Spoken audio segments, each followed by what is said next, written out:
Okay, Assalamualaikum warahmatullahi wabarakatuh. Salam sejahtera. Kita sambung. So, kesimpulannya apa yang kita jangkakan bahawa current bounce dekat indeks dijangka akan fail dan kita akan ada satu lagi low. Saya nampak ini perlu berlaku. Saya dah jelaskan kenapa ini perlu berlaku dan bukan W, X dan Y. So, kalau W, X dan Y itu adalah US dollar melayang-layang. Mana Azim? Azim ada tak? Faham? Kenapa kita nak tengok satu lagi low? Kalau dia WXY, itu US dollar tak tahu pergi mana. Okey, so kita jangkakan bahawa indeks akan memulakan pergerakan ke bawah anytime. Tapi ini adalah flat. Dan kita nak satu lagi low lah. US 30 pun sama, the same thing, everything ni. Satu lagi, this current move akan mempunyai satu resistance. Ada Azim? Azim saya tahu dia ada. Cumanya dia senyap je. Dengar tak dengar, keropok lekor letak tepi tu Azim. Okay. Dan untuk peluang dagangan, untuk short term, indeks jangan dulu. Indeks anda faham kenapa kan? So kalau masih ada kemungkinan untuk 3 lekuk, lepas tu kita ada buat pembetulan yang lebih besar. Peluang dagangan adalah kepada dollar pair. Bagi siapa yang tak ada lagi entry GBP US dollar. Kalau cerita politik tak habis, jadi tak masuk topik. Itulah. Adalah kepada AUD US dollar hampir nak sampai. NZD US dollar hampir nak sampai. Fokus. Kalau cerita Trump, cerita fundamental, saya boleh cerita sampai besok pun boleh kan. Tapi nak trade macam mana? Kita nak trade kan. Jadi nak trade, saya trade di sini NZD ataupun AUD US dollar ataupun. Okey? Jadi maksudnya untuk gold dijangka akan pullback. Ini akan dijangka pullback. Ini a bit more atas sikit untuk gold.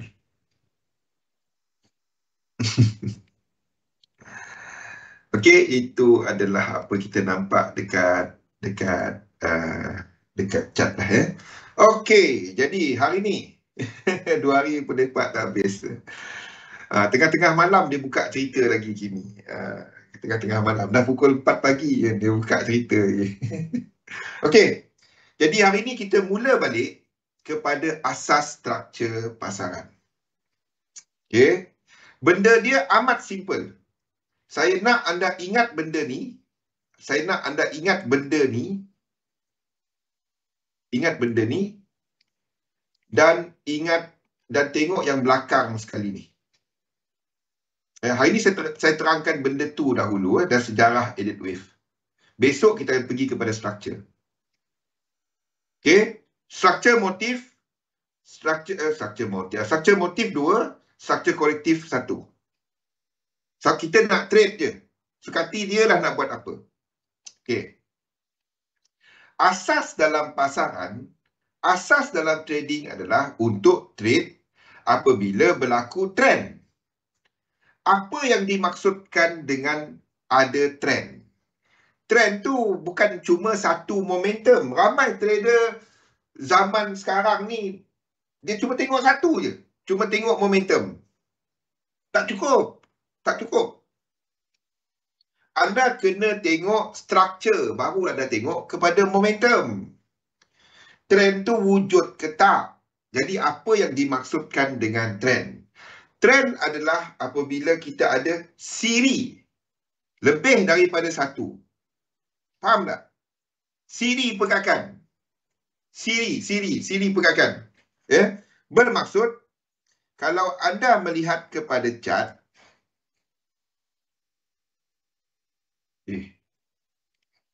kalau anda melihat kepada chart dan anda cuma nampak macam ni, oh naik dah dia bang, tak nampak siri pergerakan dia, siri tu benda ni, then baru kita kata ada trend. Okey.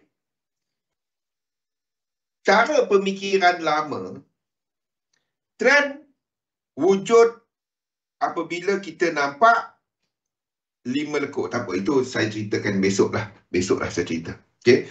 Tapi basic dia, trend adalah bila kita nampak low, high, higher low, higher high. Maksudnya, kita ada sekurang-kurangnya 2 kampung. Di mana kita ada sungai tengah-tengah dia. Senang untuk cerita. Kita cerita lain sebenarnya. Kita cerita buih-buih. Okey? Maksudnya kita ada satu sungai tengah-tengah ni.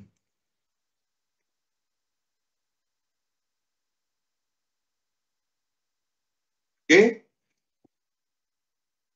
Hey Google. Dah terus keluar. Saya punya phone, hey Google. Dia terus keluar. Saya baru tahu benda ni sebenarnya. Saya tak tahu. Jangan salahkan saya. Rupanya bila kita sebut, hey Google, dia terus on. Saya pun pelik tengah-tengah malam. Okay. Sorry, I'm not sure if you were talking to me. I'm not talking to you, Google. Boleh offkan dia macam mana? Mat Siri. Okay. So, apabila kita bercakap mengenai trend, benda ni kena berlaku. Faham? Ya. Di mana kita ada 1,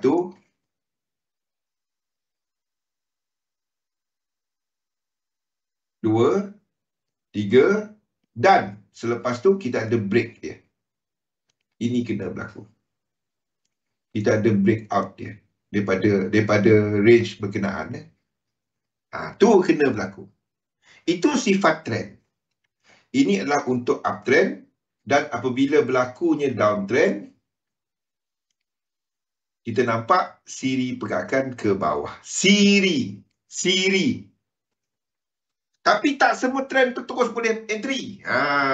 Tak semua. Kadang-kadang kita nampak macam ni, kita masuk, dia terus ke babung. Tahu? Kita nampak, ni Zul kata dia ada trend kan.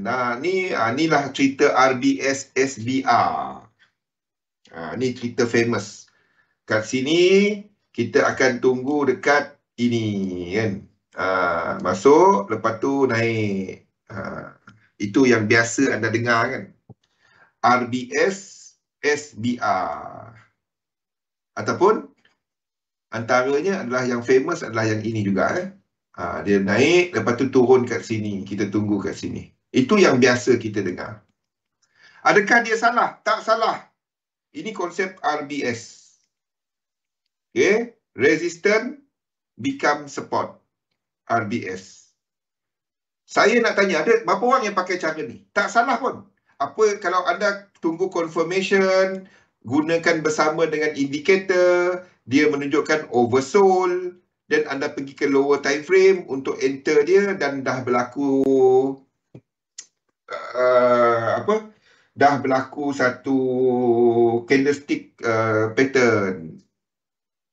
Tak salah pun. Anda boleh gunakan cara tu. Okay. Tapi saya nak bawa anda kepada satu kaedah menggunakan jumlah lekuk ataupun sequence untuk nak filter. Boleh tak enter kat situ? Ni yang kita sebut sebagai sequence. Incomplete, sama ada keadaan dia masih ada lagi tak nak move. Dan adakah lekuk tu sesuai tak nak masuk?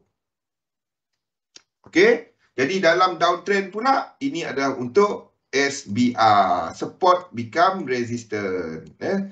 High, low, lower high, dan kita dah ada lower low. Okay. Benda yang sama, kita ada sungai tengah-tengah ni, dan kita ada breakout dan kita ada support, previous support kat situ, dan support become resistance. Okay. Tak salah pun kalau anda cuma nak gunakan dia sahaja. Tapi dalam yang saya bawa adalah bagaimana untuk kita filterkan benda ni. Untuk kita filterkan benda ni. Whether dia valid ke tak untuk kita cari peluang entry. Okay, now. Yang ketiga adalah kepada yang kita sebut sebagai sideway market. Sideway market dia tidak menunjukkan, dia banyak lekuk, sifat dia banyak lekuk dan dia tak ada jelas mana satu high, low dia tak jelas.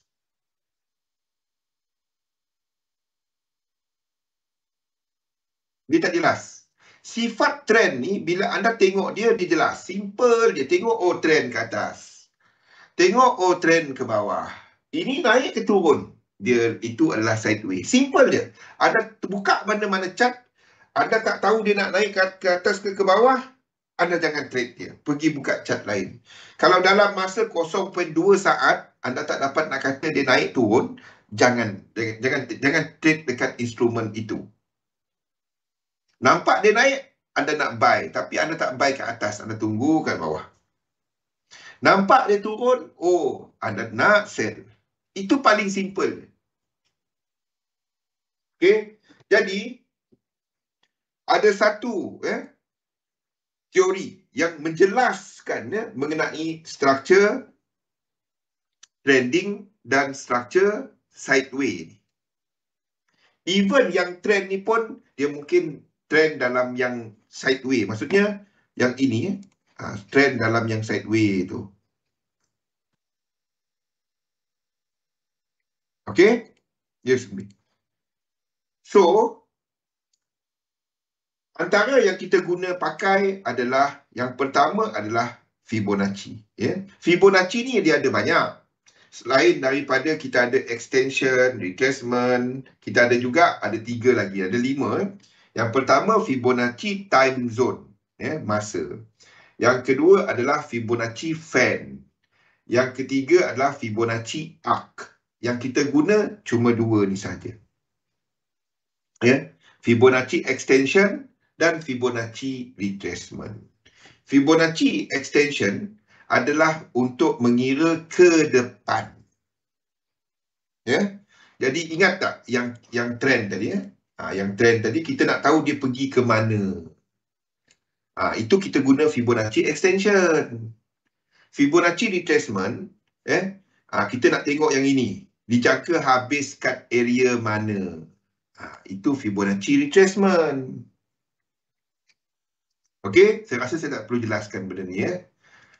Yang lain adalah kita penggunaan indikator. Mana indikator kita ni? Penggunaan indikator bila menggunakan teori Elliott wave, anda gunakan chart bar. Anda tak gunakan line chart ke? Ada yang cuba menggunakan Renko kepada dia. Hancur, tak dapat. Kalau dia dapat, saya dah bagi tahu anda dia dapat. Saya dah pakai macam-macam dah try dah. Bertahun-tahun macam-macam kita punya test kepada jenis-jenis chart. Candlestick, tak dapat. Sebab kebanyakan kita asas adalah candlestick. Anda akan campur aduk. Kan, tiba-tiba ada guna Ingafi. Sedangkan dalam sistem yang saya pakai, tak ada. Ada pakai Fibo Arc, ada. Pakai Fibo Fan, ada. Pakai Fibo Time, ada. Tapi bukan dalam teknik ni. Bukan dalam teknik ni. High kepada low. Tarik high kepada low. 2 point high kepada low. Sunwi.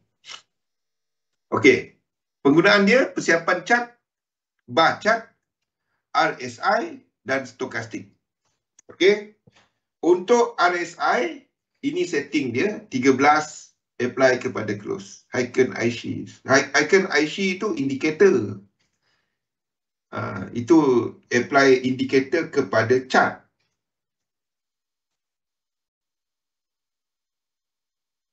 Okey.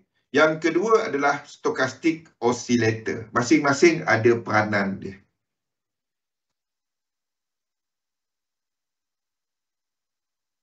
Okey, balik kepada cerita Elliott wave. Hari ini kita pengenalan dahulu. Okey. Teori Elliott wave diasaskan oleh Ralph Nelson Elliott, yang merupakan seorang accountant lah. Dan apa yang beliau dia macam ni. Dia ni dulu staff government. Elliot Ralph Nelson, dia staff government. Lepas tu dia buat bisnes dan ambil kontrak government lah. Masa tu US tengah terlibat banyak dengan Amerika Tengah, Suez Canal tu.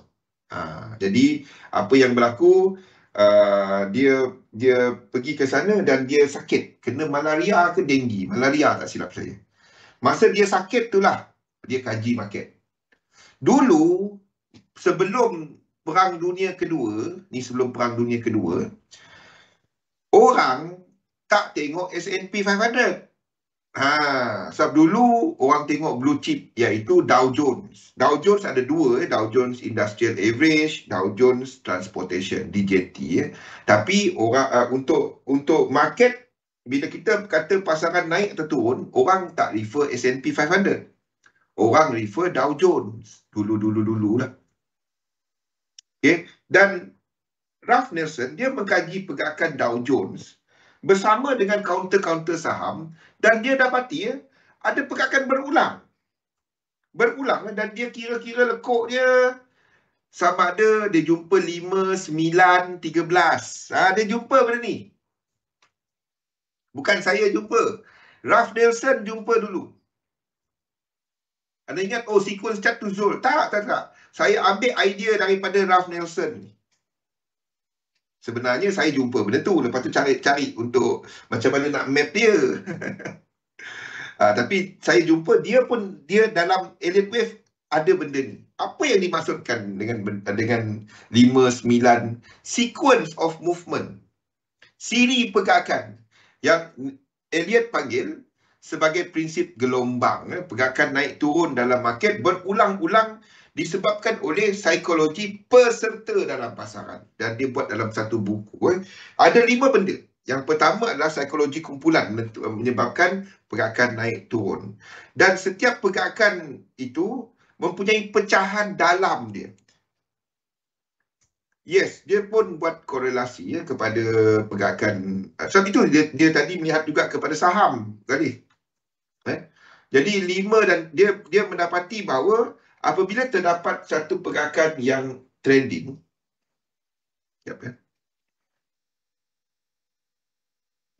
apabila terdapat satu pergerakan yang trending, dia akan dipecahkan kepada 5 lekuk. Apabila terdapat pecahan yang membuat correction, ingat yang ni tadi dia akan dipecahkan kepada 3 lekuk. Dan dalam yang kecil ni pun ada lagi. Sebab tu ada orang yang hantar, saya tak faham. Saya tak akan balas PM. Kita dah buat Discord, anda ada tanya soalan apa-apa, tanya dalam grup. Saya tak akan pergi. Bukan dia Sumbi. tak. Famous tak masukkan.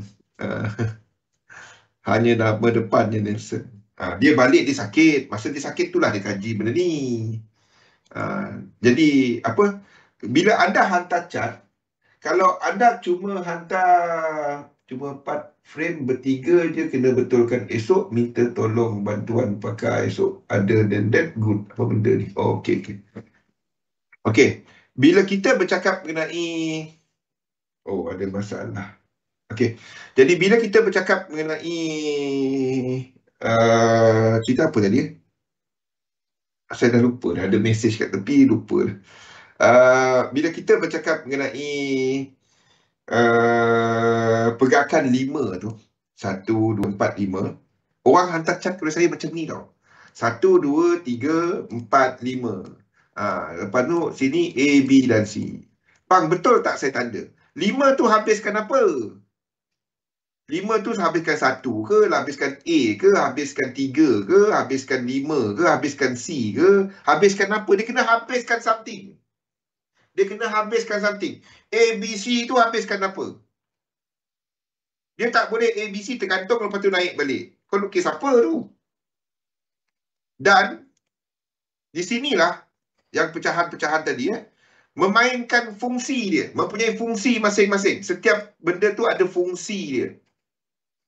Di mana sebab itu saya nak tahu 1, 2, 3, 4, 5 dia lukis 5. Lepas tu ni turun. Ini apa? Ini 2 ke? Ini 4 ke? Ini apa kan? Sebab tu saya tak galakkan ada cuma buka H1 buat satu structure.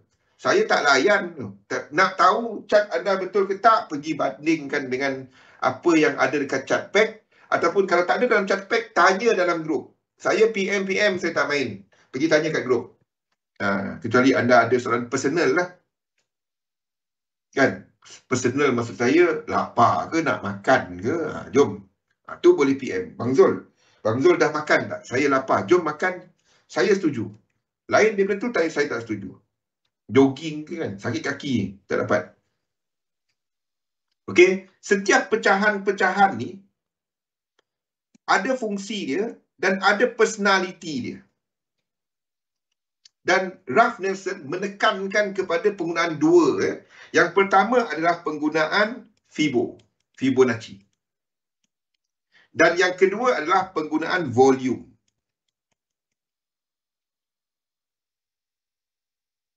Okay? Beliau juga melihat kepada volatility dalam pasaran. Di mana bila kita cakap ni volatility dalam pasaran adalah pergerakan turun naik yang tinggi dalam pasaran. Okey? Jadi setiap lekuk-lekuk tu mempunyai personality masing-masing. Jadi itu kita akan ceritakan besok. Ni ada cerita dia. Okey, bersara pada usia 58 tahun selepas jatuh sakit. Masa tu lah Ralph Nelson ni pergi study pasal Elliott Wave tu lah. Dan dia meneliti data 75 tahun punya data. Dan melihat kepada pergerakan indeks serta saham. Dan dia tengok dari dia punya chart. Saya dulu masa kaji market dynamic tu, saya gila sikit. Ralph Nelson buat sampai 30 minit. Saya buat sampai 5 minit. Naik gila aku. Tapi sebab saya dah ada asas. Macam dia buat daripada kosong. Cat kosong. Macam kita dah ada asas dia. Jadi kita boleh ambil. Masa tu saya pakai Wyckoff. Masalah Elliott ni, dia bukan orang financial. Dia bukan orang finance. Dia tak ada nama. Dia seorang accountant yang ada bisnes.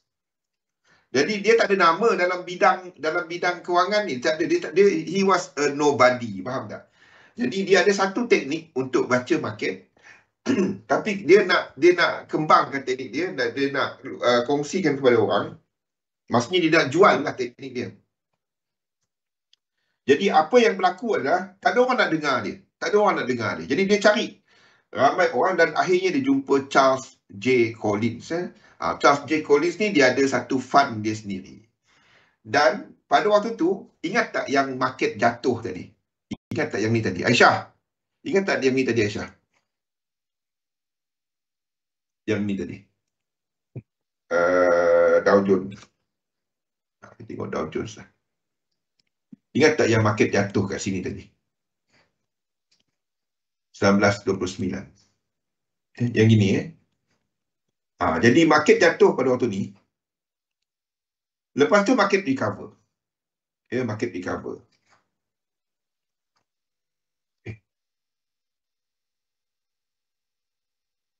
Market recover. Bayangkan anda tengah tengok chart macam ni.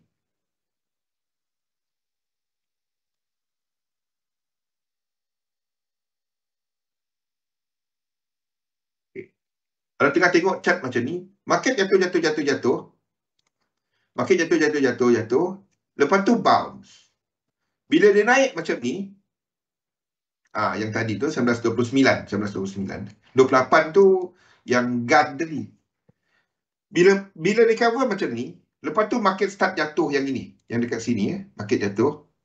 Orang ingat dia nak jatuh, dia nak teruskan jatuh macam ni.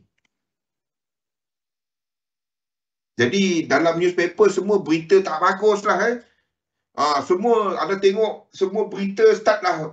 Sebab bila anda buat berita, saya pernah jadi editor TV dulu tau. Anda akan tengok apa yang menjadi apa yang news yang boleh orang nak baca.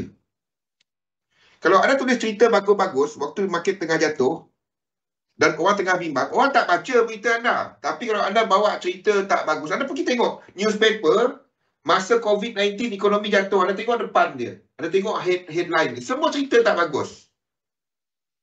Masa ekonomi bagus, waktu tu adalah cerita tak bagus. Tapi banyaknya headline akan muka surat depan. Kadang-kadang cerita ekonomi Malaysia disasar naik 6%. Cerita bagus-bagus sahaja. Ada cerita tak bagus, adalah okey. Tapi bila ekonomi tengah jatuh, berita yang bagus orang tak baca. Orang tak baca. Jadi waktu tu, semua newspaper cerita tak bagus, dia headline yang tak bagus. Jadi, Ralph Nelson Elliott menyatakan bahawa pergerakan yang sedang berlaku pada waktu itu, yang ini, pergerakan yang sini, yang ini, dia bagi tahu sehari sebelum. Sebab dia dah jumpa si Collins tadi. Collins ni dia ada fund juta-juta. Nelson Elliott jumpa dia, bagi tahu aku ada teknik untuk baca market. 5 kalau dia naik, 3 kalau dia jatuh. 5 kalau dia naik, 3 dia jatuh. Apa benda kau cerita 5-3 ni kan? So Colin kata, okey, nanti kau bagi kat aku, nantilah aku tengok. Lebih kurang macam tu lah. Nantilah aku tengok. Lepas tu, pada satu hari, Collins ni terima telegram. Dulu-dulu kalau kita ada urgent punya berita, anda hantar telegram. Bukan telegram yang ada orang scam guna nama saya tu. Bukan itu. Bukan itu. Okay. So, apa yang berlaku adalah Ralph Nelson Elliott ni hantar telegram. Dia bagi tahu kepada Collins bahawa market akan naik esok. Masa turun-turun ni, berita tak bagus. Orang tengah cerita pasal yang ni lagi. Orang dah serat kata, kejatuhan pasaran semasa adalah memberikan satu gambaran kepada apa yang pernah berlaku pada tahun 1929. Macam itulah lebih kurang kan. Pasaran jatuh dan ini memberikan kita kelemahan kepada sektor-sektor industri, kepada sektor pengangkutan. Orang pun dah bimbang balik, mengimbau kembali zaman hilang kerja 1929, zaman orang terjun building selama 4 tahun ekonomi tak bagus. 4 tahun. Of course lah kan. Jadi Ralph Nelson Elliott bagi tahu dekat Colin, besok dia hantar telegram ini, besok market akan naik. Colin tu dia adalah satu investment, dia bukan satu investment fund. Dia memang buka satu investment, dia buka fund. Okay. Jadi bila Colin tengok telegram Nelson, dia tak peduli, dia tak tengok pun, dia tengok alah Mamat mana ni, bagi jadi bomoh pula kan. Betul-betul esok tu market naik. Colin panggil dia, kau kat sini, macam mana kau tahu market ni nak naik? Lepas tu Nelson bagi tahulah, Elliott bagi tahulah kat dia.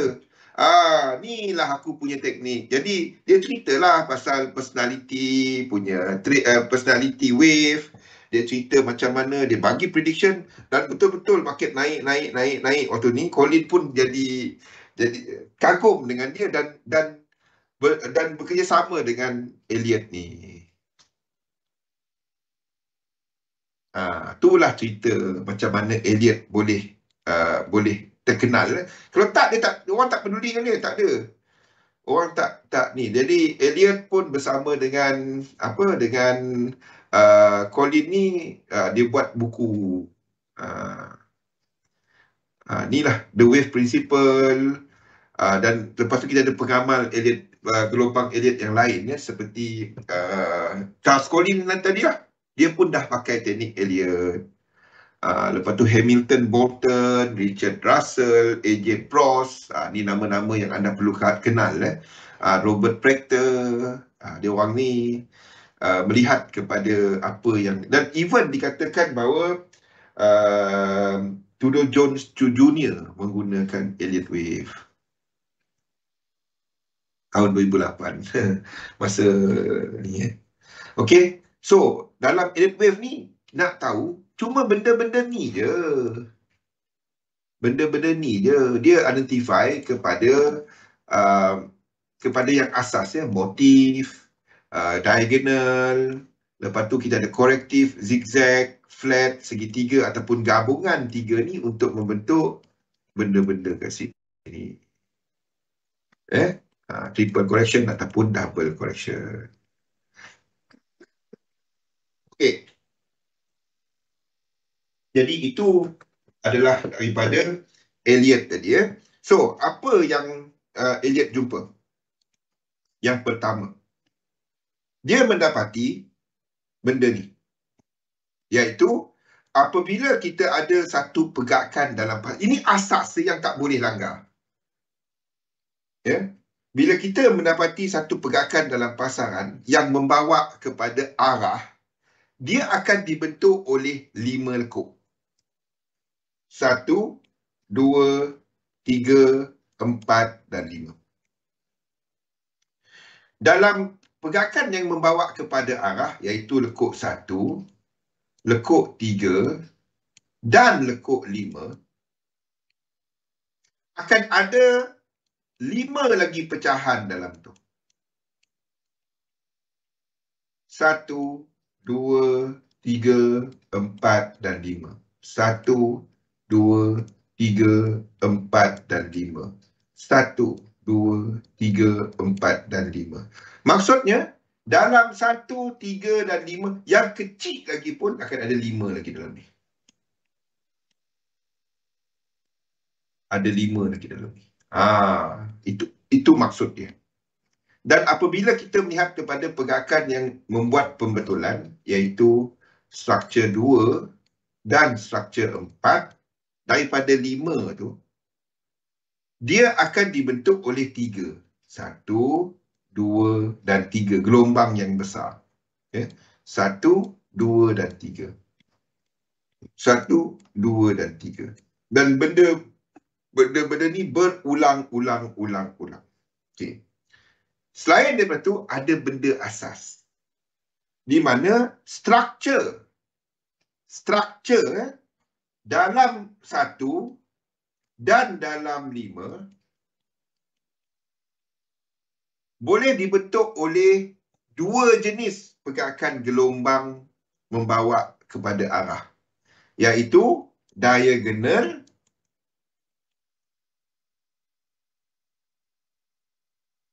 ataupun motif.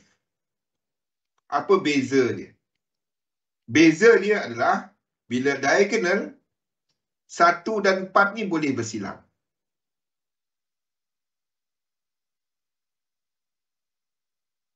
Ya.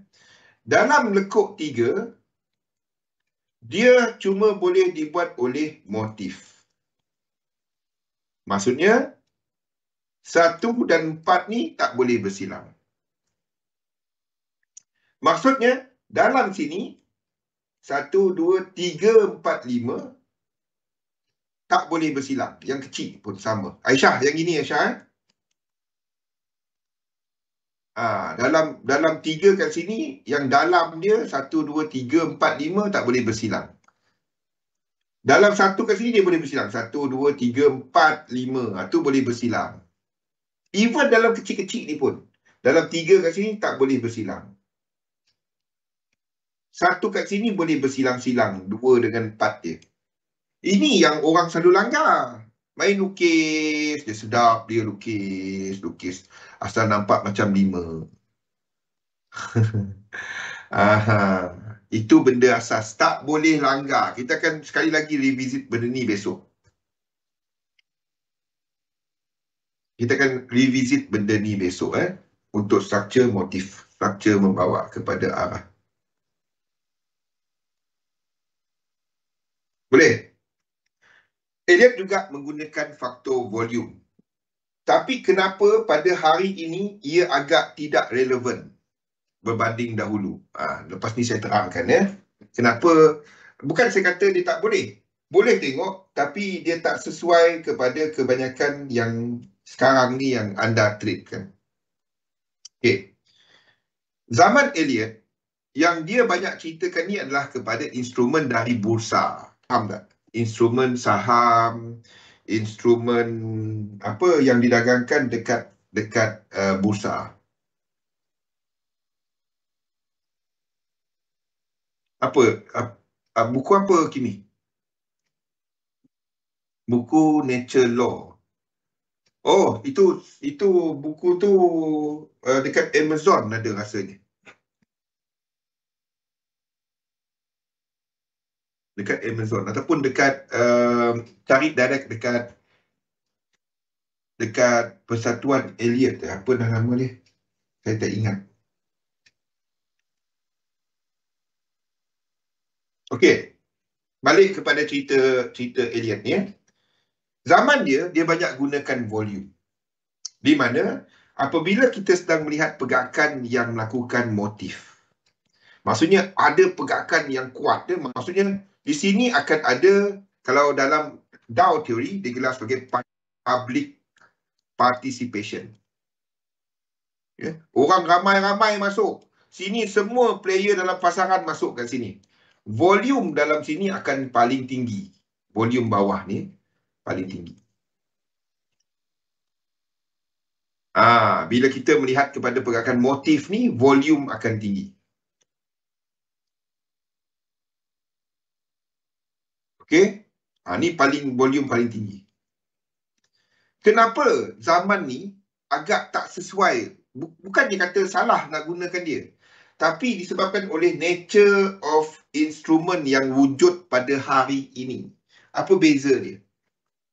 Zaman dulu, tempat kalau kita cerita nak trade, anda cerita cuma bursa ataupun melalui brokerage. Ataupun anda pergi bucket shop. Bucket shop ni anda lawan dengan ni lah. Anda lawan dengan broker tu lah. Tu dia lah. Okay. Zaman ni, banyak instrumen wujud sebagai cuma financial instrument. Contohnya, derivative seperti futures, seperti even kepada yang ditawarkan oleh company tu sahaja, seperti CFDs, seperti forward punya contract, even currency ada forward contract. Forward contract ni macam anda reserve rate dekat bank lah. Dia sama macam futures, cumanya futures tu dikeluarkan oleh bursa, oleh satu badan central lah. Tapi kalau dekat bank tu dia boleh terbitkan forward dia sendiri. Tapi itu beza dia forward contract dengan futures contract. Dekat origin dia dari mana. Okey. Dan semua ni akan mempengaruhi pergerakan harga spot option. Yep.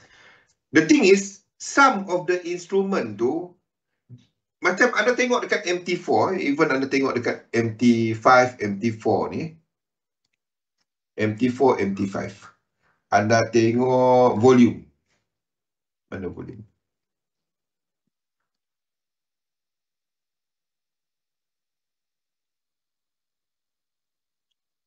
Anda tengok volume dia. Mana volume ni?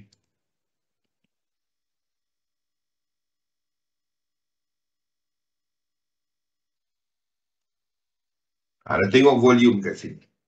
Volume kat sini, anda rasa market volume ke?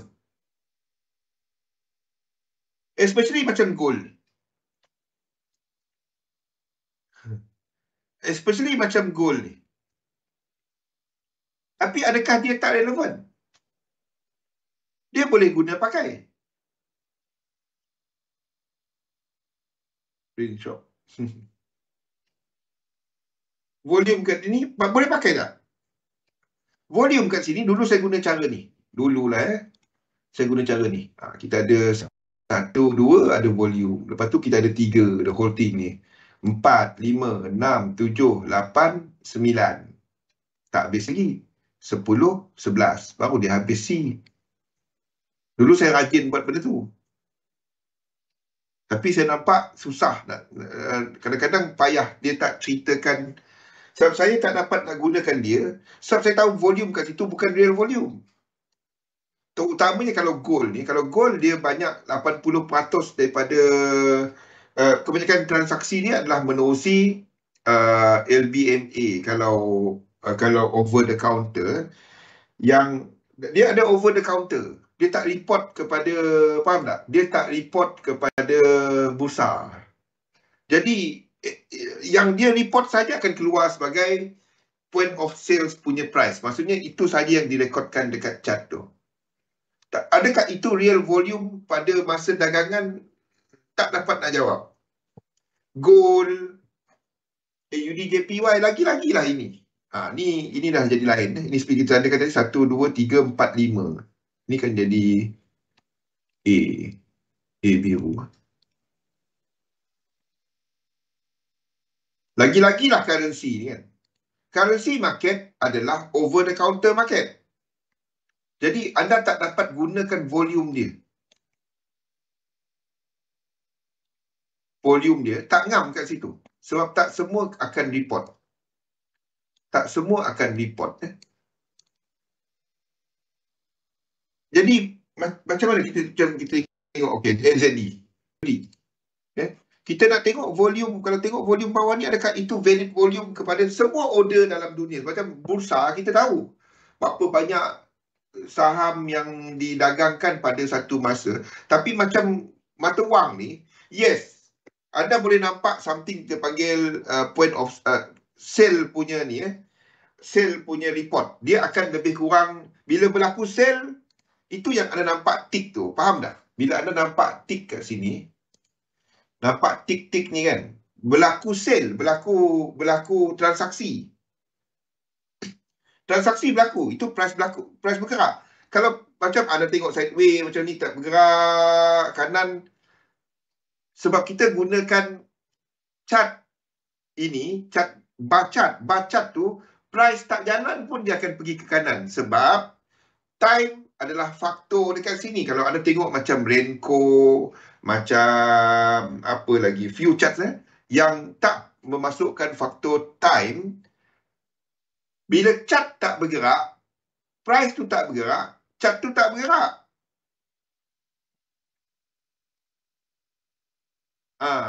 Kalau kita nak dengar teori, dia ada banyak teori, Wan. Macam ni. Yang gerakkan market, tak gerakkan market, sukati dia lah. Faham tak, Wan? Kita boleh dengar teori, saya suka dengar teori-teori konspirasi. Kita ada cost of production untuk CPO, situ sebagai area support. Salah tak? Tak salah. Dan akan ada buyer daripada ni akan cuba, dia tahu sebab itu adalah cost. Jadi dia akan cuba untuk turunkan price as dekat dengan cost as possible. Yes, tak salah. Sebab itu logik dia pun. Tapi nak trade dia macam mana? Saya macam bila anda trade, anda cuma ikut teknik je.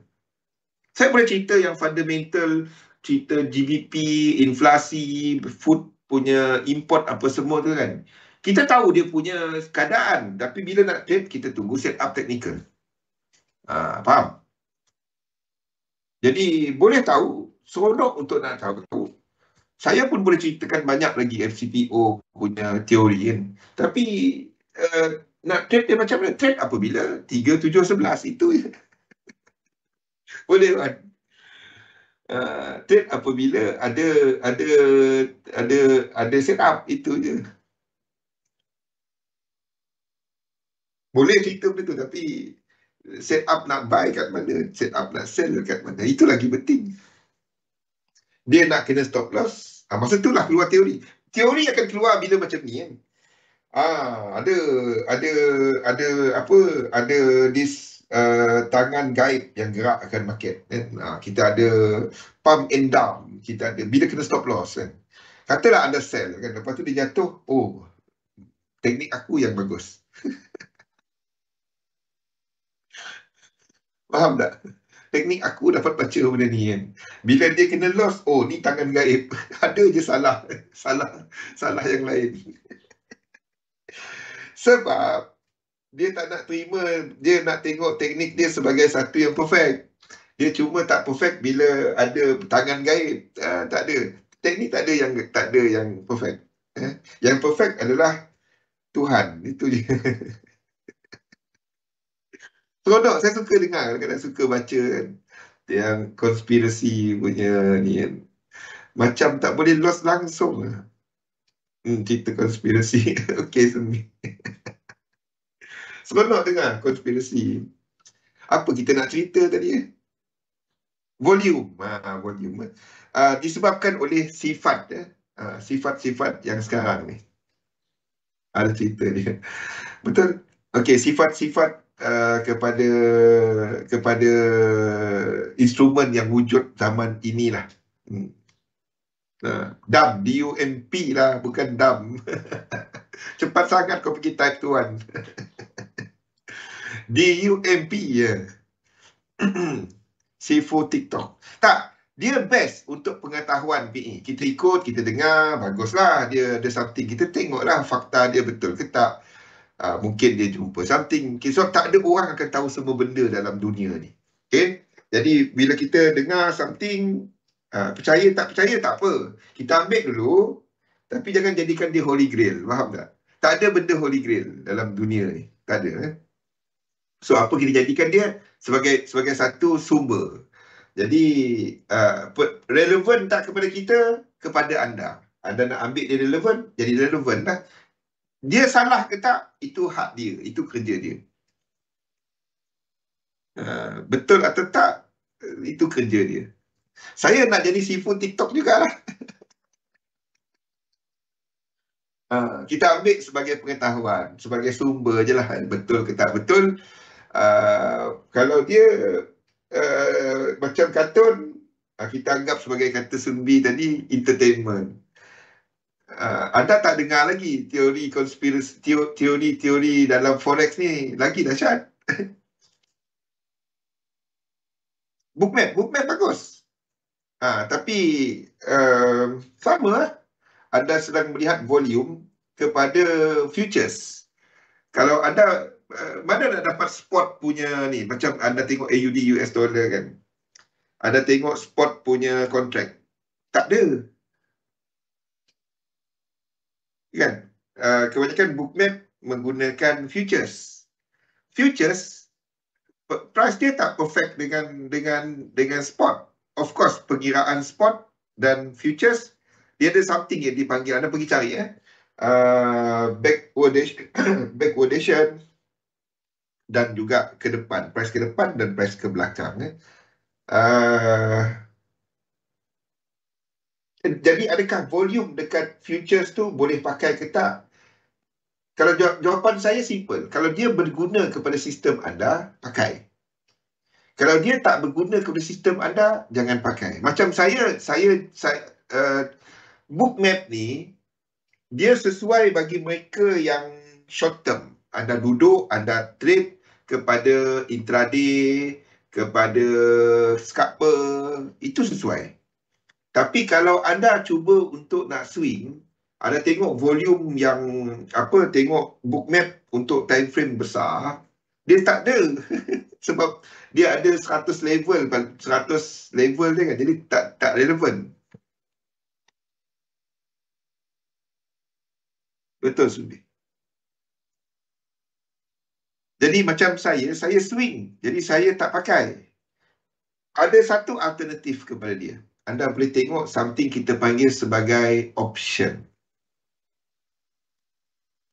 Bezanya kalau anda nak letak, nak ambil option, anda akan nyatakan open interest. Saya ada tulis banyak mengenai option. Dulu saya pakai option. Instead of anda tengok anda tengok kepada futures punya volume. 5 minit lagi. Okey. Saya harap kenapa saya dapat jelaskan kenapa volume tu oleh sifat-sifat yang sekarang kita tak dapat nak gunakan volume untuk nak filter seperti zaman Elliott. Adakah Elliott salah? Elliott tak salah. Sebab itu adalah instrumen yang ada pada zaman dia. Lebih kurang lah kali. Kat mana order? Boleh tanya Pian kali.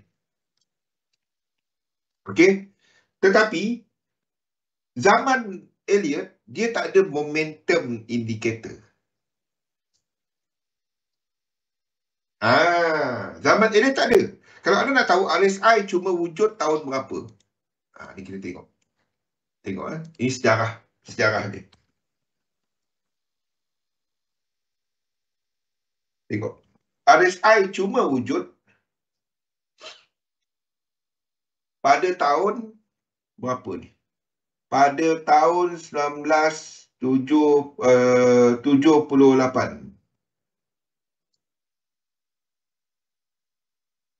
Itu RSI. 1978 boleh ada. Kalau anda tengok satu lagi adalah stokastik.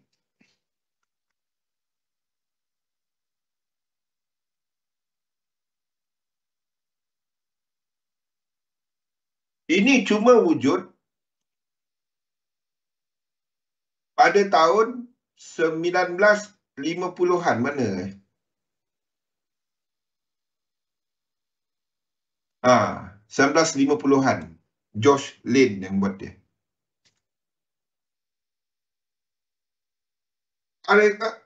RSI tak terangkan momentum. RSI terangkan velocity. Yang terangkan momentum adalah stokastik. Stokastik ni adalah range bound punya oscillator, menerangkan mengenai range untuk closing price untuk satu tempoh masa. Okey. Untuk RSI ni pula, dia mengira kepada closing. Dia macam ni. Kalau kita gunakan 14 default, dia melihat kepada 14 candle di belakang, closing price dia orang. Contohnya closing price. Ini adalah candle ke-14 belakang. Okey. Dan ini adalah candle ke-13. Candle ke-12. Okey. Price ni makin tinggi tutup dia. Ini